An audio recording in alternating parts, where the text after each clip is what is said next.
To understand why the file was buried, we go back to the first spike, when the signal appeared under the ice and the story shifted from anomaly to containment.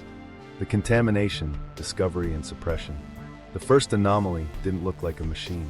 It looked like a mistake. A satellite pass over East Antarctica returned magnetometer spikes that didn't match any model of crustal field variation. The contractor flagged sensor error, wrote the glitch off to radiation noise, and moved on. 48 hours later, a second pass hit the same signal, same phase, same amplitude envelope, anchored to a patch of ice no map labeled unusual. That repeat triggered a field request. The team went out with ice-penetrating radar and a mandate to map subglacial lakes. What they found wasn't a lake.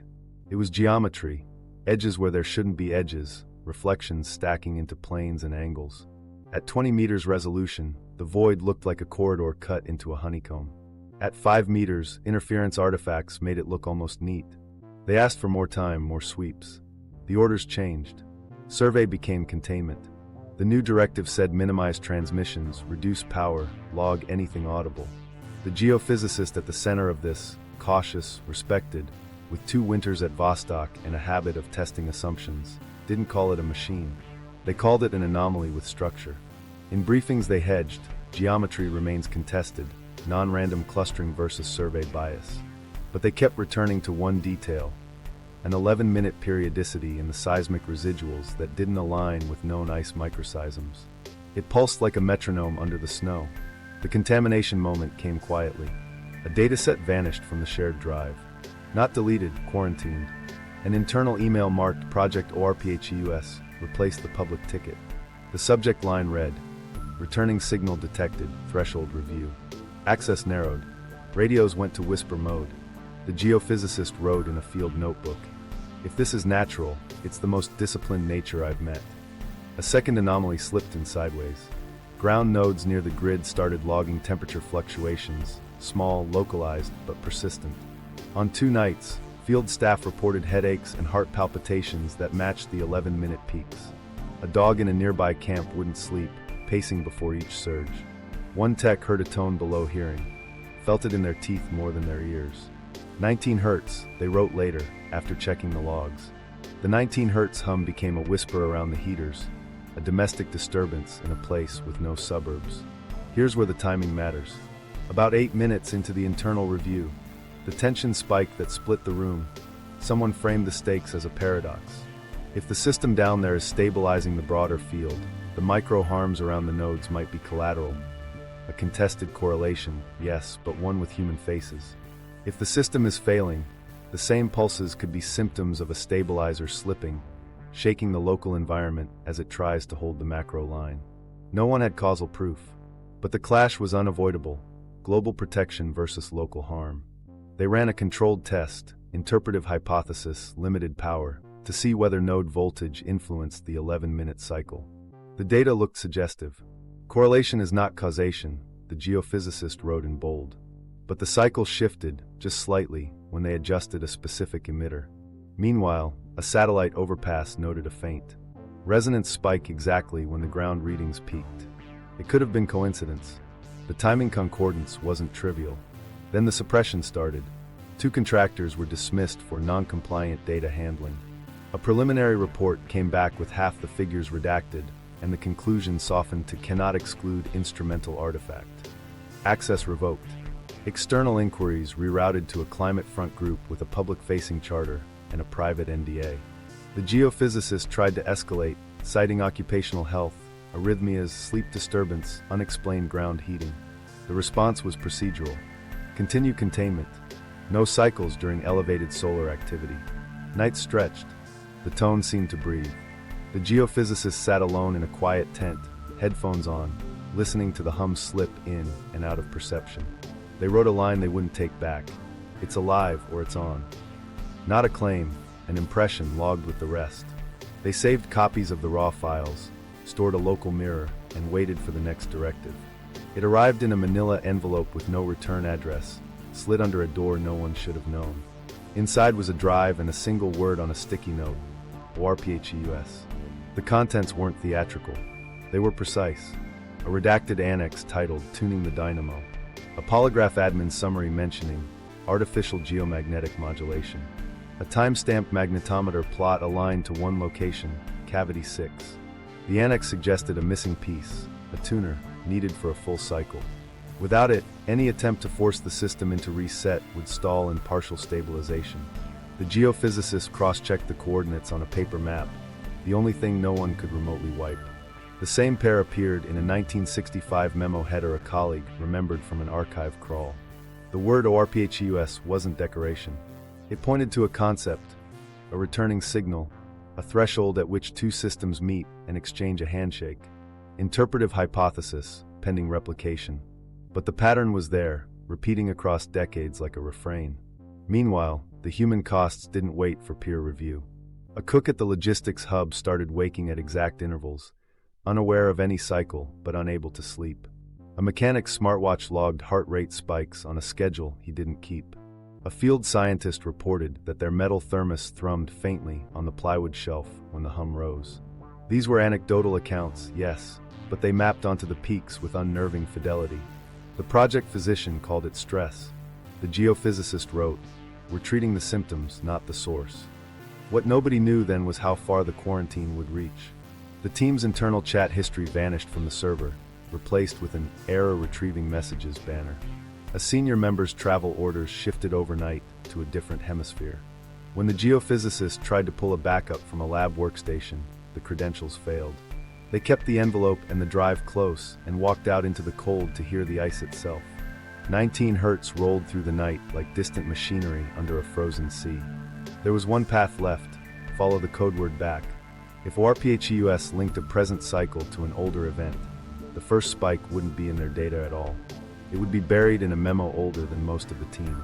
The geophysicists turned the drive over in their hands, felt the weight of 100 contested correlations, and understood what the quarantine had taught them. This wasn't just discovery. This was containment by design. The only way forward was backward, to the first time someone heard the hum and wrote it down. The code word, ORPHEUS, and the map under the ice. ORPHEUS wasn't a name, it was a trailhead. On the drive, the geophysicist found a cluster of files that didn't look like a single report so much as a conversation across time. Snippets of declassified memos, scanlines from radar transects, and 3 lines in a technical glossary no one had seen. Returning signal, threshold tuning, handshake window. The meaning wasn't settled. Interpretive hypothesis, pending replication. But the phrasing felt like engineering, not poetry. They started with what they could test. Ice cores from the sector were clean on chemistry, but weird on density at predictable depths. When they overlaid those layers with radar transects and gravity anomalies, a pattern began to show, not neat enough to be a smoking gun, but too aligned to dismiss. Points clustered at roughly equal intervals, like a hexagonal grid pressed into the base of the ice sheet. Geometry remains contested, non-random clustering versus survey bias. The geophysicist didn't call it a grid in public notes. Privately they wrote, "If it's not intentional, it's the best imposter I've ever met." Human stakes crept in where math should have kept them out. A prior paper of theirs, on subglacial resonance channels and basal melting thresholds, had been cited in an off-books. Brief they never wrote, never reviewed, never saw. The citation was clean, page and paragraph, but the conclusion twisted their caution into certainty. It read, "Resonance channel likely, exploit for access." Seeing that line turned the map from curiosity into debt. Someone had built a plan on their work without permission. A margin note in that brief name-checked Wilkes Land anomaly surveys. Again, geographic proximity only, reinforcing the channel's contested correlation stance. They pushed deeper into the files and found the corridor. Not a hallway you could walk, but a narrow zone of low-density ice that snaked between 2 of the strongest anomaly points. Temperature variance showed a few tenths of a degree above ambient where the corridor's path arced under a ridge. Mechanism unproven. The working model proposed a guided resonance channel. Ice behaving like a waveguide when the tone rose, lowering impedance, easing energy transfer. It sounded like science fiction. Then a satellite overpass lined up with a ground resonance spike, and both instruments blinked together. Correlation noted, causation undetermined. Still, it tightened the knot. Meanwhile, the word ORPHEUS kept repeating in file headers linked to threshold tuning. The geophysicist took that literally. If something under the ice produced a fundamental tone, 19 Hz, the hum they could feel in their teeth. Then threshold tuning implied an adjustment, a way to move the system toward constructive resonance. You don't tune a rockfall, you tune a device. Interpretive, yes. But the file structure seemed to argue back. They traced the coordinates. 6 nodes formed a rough hex, with cavity 6 as the anchor. Between them, the supposed corridor didn't run straight. It curved like current finds the easiest path. When they plotted the timing of the 11-minute cycle at each node, a phase lag appeared, consistent with a wave traveling the corridor's length. It wasn't much. Milliseconds, then a second, then 2. Enough to suggest distance. Enough to suggest design. Parallel action made the room feel smaller. While they were plotting lag, a satellite recorded a transient dip in electron density overhead, exactly when the ground vibration peaked.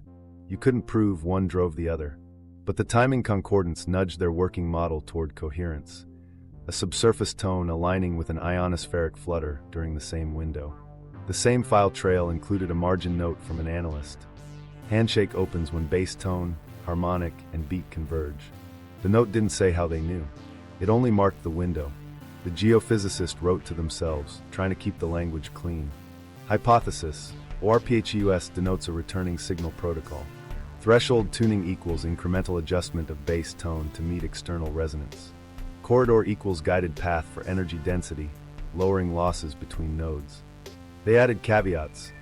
Competing models include artifact matrices, glacial crevasse echoes, and processing bias. Dataset integrity contested. Falsifiability criteria outlined. Independent replication of phase lags, multi-instrument confirmation of tone harmonic beat triad. Demonstration that corridor temperature variance scales with amplitude. A memory from Vostok returned, unwelcome and on point. During a whiteout, they'd felt the station vibrate on a rhythm that didn't match wind or generator. Back then it was an anecdote. Now it was a testable claim. The map under the ice wasn't just points. It was a metronome made of cavities and channels. If ORPHEUS was the instruction set, the machine expected an answer, not brute force.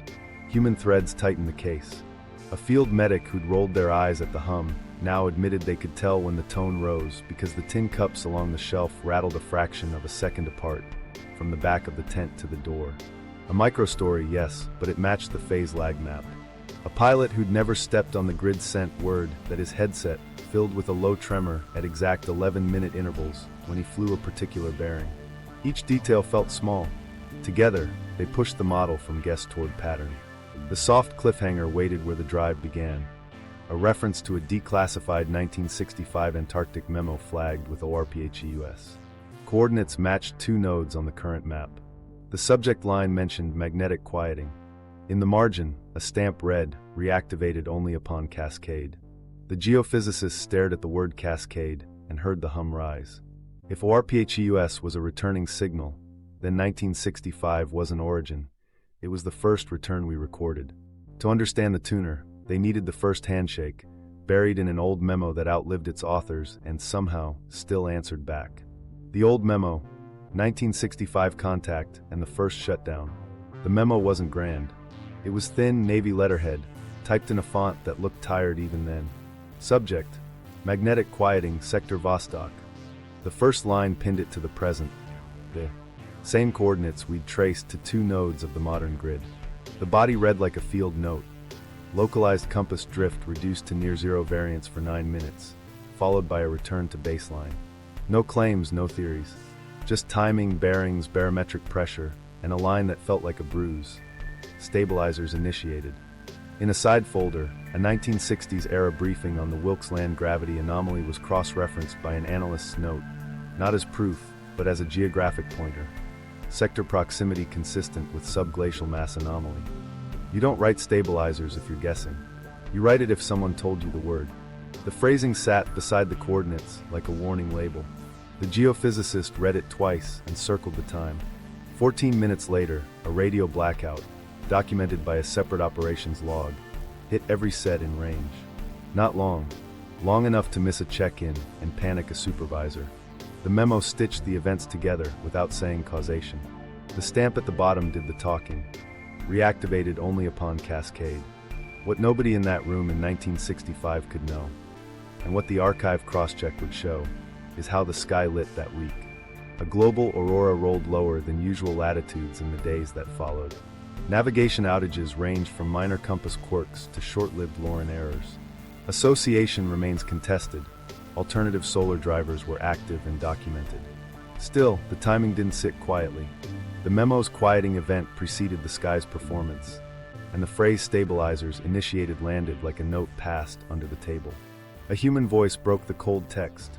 In a box labeled non-essential artifacts, there was a diary from a communications technician who'd rotated through the sector.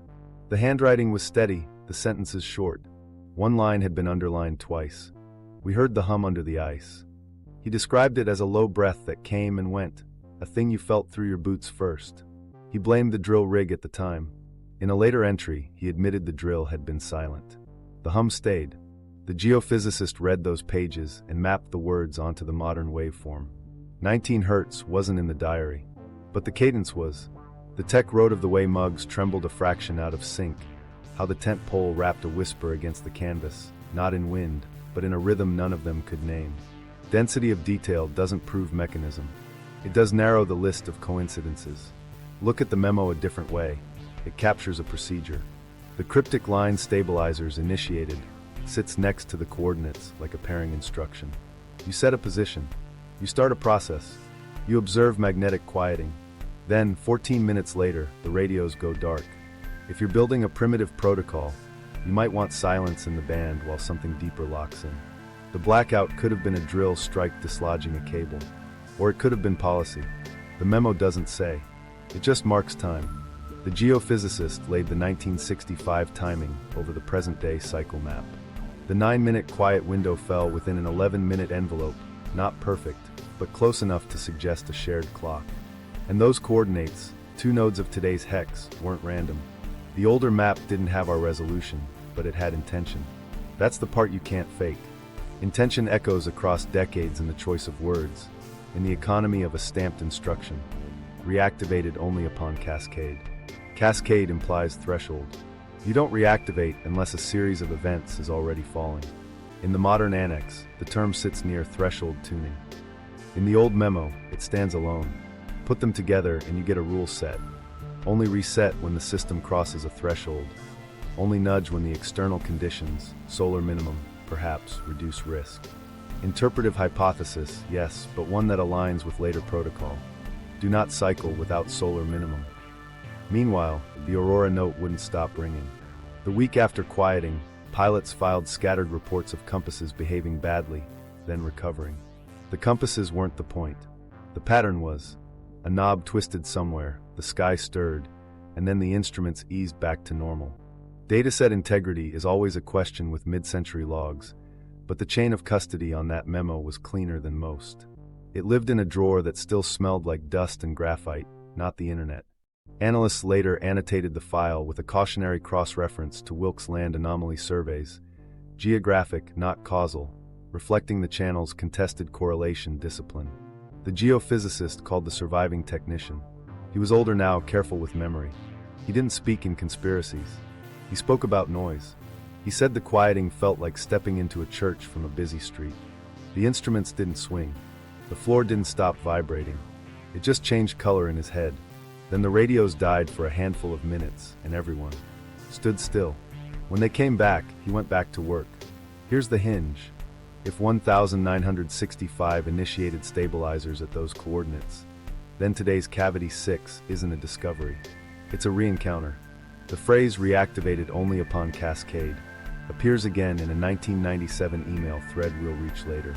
The recurrence matters. It suggests a continuity of practice, a vocabulary handed down through redactions and rotations. It also suggests we've been cycling a thing we don't control long enough to inherit rules without the manual. The memo closes with a logistics note about fuel, as if nothing unusual happened. That's how these stories hide, in plain paperwork in the boring lines. The geophysicist copied every page, traced the stamp with a finger, and wrote a single sentence in their notebook. If they quieted it then, what did they wake now? The answer wouldn't be in 1965. It would show up 3 decades later, when a world with better satellites and faster planes felt the drift speed up and went looking for a hand on the wheel. The cascade threshold, 1997 to 2003 magnetic drift. The drift didn't whisper anymore. It ran. Through the late 1990s, pilots watched headings creep and navigation teams updated charts faster than printers could keep up. What had moved 5 to 10 kilometers a year for generations started sprinting, tens of kilometers annually, crossing Arctic ice like it had a destination. Publicly, the explanation stayed simple. Flows in the outer core strengthened one magnetic lobe and weakened another. Internally, a different map circulated. It overlaid drift inflection points with seismic cycle shifts beneath the Antarctic grid, and put a highlight on Cavity 6. Reference notes flagged the late 1990s acceleration documented in IGRF/WMM updates, while a separate margin tag tied the anomaly fieldwork to the Wilkes land gravity anomaly footprint beneath East Antarctica. Emails from that window carry the same clipped tone as the 1965 memo, with one phrase repeated like a metronome: threshold exceeded. Another line is stranger: hold at 0.83. The geophysicist underlined that number. It looked like a set point, not a note. A ratio, perhaps, between bass tone and harmonic, or between internal amplitude and an external driver. Interpretive hypothesis, contested. But every time the drift accelerated and guidance teams issued a correction, sensors under the ice recorded a change in the 11-minute cycle. Slightly shorter intervals, slightly higher amplitude, as if something down there leaned harder. This was the moment when the story stopped being about a single field site and started touching the global instrument stack. Commercial magnetometer arrays, built for mineral exploration, not conspiracy, picked up identical 11-minute harmonics. Independent operators posted the wiggles for bragging rights, unaware they were replicating a pattern pegged to an Antarctic grid. The geophysicist compiled the traces, blinded the sources, and sent them to a university colleague for a sanity check. The reply came back dry: your clocks agree. Phase coherence across sites is unlikely to be artifact. Correlation, not causation. But unlikely was doing a lot of work. Meanwhile, in the Polar Archive, a polygraph admin summary surfaced with a phrase no one wanted in writing: anthropogenic stabilization. The geophysicist stared at the words and felt the floor tilt. If stabilization was human-driven, somebody was operating the grid, nudging it, holding it, perhaps cycling it in sync with the drift. If stabilization wasn't human, the phrase was an attempt to claim credit for an older mechanism. Either way, the stakes climbed. The world was updating compasses, the ice was singing at 19 Hz, and a number, 0.83, kept appearing in threads tagged threshold. A separate literature packet in the same drawer referenced public domain controversy around the CIA's Adam and Eve pole shift manuscript, declassified decades later, which analysts cited in margins as cultural context, not empirical evidence, useful only as a lens for why certain programs adopted containment language. Stakes aren't abstract when you're in a cockpit. A polar route captain wrote in his log about a brief moment when the compass lagged the true course, then snapped clean. It wasn't turbulence. It felt like a switch had been thrown somewhere far away. He chalked it up to high-latitude quirks. The timing matched an under-ice amplitude bump to the minute. The geophysicist didn't show him the plot. They wrote a note instead: human experience plus grid signal equals shared clock. Inside the ORPHUS folder, the cadence of directives tightened. No cycles during elevated solar activity became hold cycle within window. Do not exceed harmonic 2. Another line clipped in cold: cascade criteria met. Maintain at 0.83 until minimum. The language pointed to a rule set that reached back to 1965. Only act at thresholds, only at safe windows. If you believe the safe window is solar minimum, the next years shouldn't have seen much action. Yet the harmonics flexed in step with the drift corrections documented across the late 1990s and early 2000s. Someone was making choices, or the machine was reacting on its own logic to a changing field. The geophysicist drafted a chart that nobody asked for. X-axis, date. Left y-axis, north magnetic pole drift speed. Right y-axis, Antarctic 11-minute amplitude. Overlay, scheduled navigational model updates. The lines didn't match perfectly, the world is messy. But the beats stepped together too often to ignore. When the model updates landed, amplitude blipped. When amplitude blipped, a small army of prospecting arrays hummed in the same rhythm. Working model. The grid under Antarctica wasn't just humming. It was participating in a feedback loop with the field that planes and phones rely on. Here's the complication that keeps you honest. The outer core is fluid, and flows can change without any help from people or machines. Competing models explain the drift acceleration with shifts between the Canadian and Siberian lobes, full stop. The geophysicist wrote that down in the margin, circled it, and added, "If natural drift explains macro, what explains synchronized micro at 11 minutes across independent arrays?" Competing explanations included processing artifacts, synchronized power grid noise, and seasonal survey biases. They started testing each. The artifacts fell away. The power grid signature didn't align. The 11-minute beat stayed. What nobody knew at the time was how the number .83 would echo later. In a separate annex tied to cavity 6, a note defined it without context. .83 equals safe harmonic ratio. It read like a pilot's checklist item, not a discovery. If you're tuning a system built on a bass tone of 19 Hz and a harmonic at 33, you can write ratios all day. But why call .83 safe? The geophysicist built a crude model and found that, at that ratio, energy flowed along the corridor with lower losses, without exceeding the temperature variance that melted the edges. Interpretive, provisional, and waiting for someone to say stop. Instead, the emails kept coming with timestamps that matched cycles the teams had promised not to run. Hold at .83 began to feel like a directive sent not to stop operation, but to keep it within bounds while the drift rattled nerves and headlines. Meanwhile, the phrase from 1965, reactivated only upon cascade, reappeared in a 1997 thread that ended with no signatures and a blank line where a name should be. The geophysicist read the thread at midnight and wrote one more sentence in the notebook that started with a hum.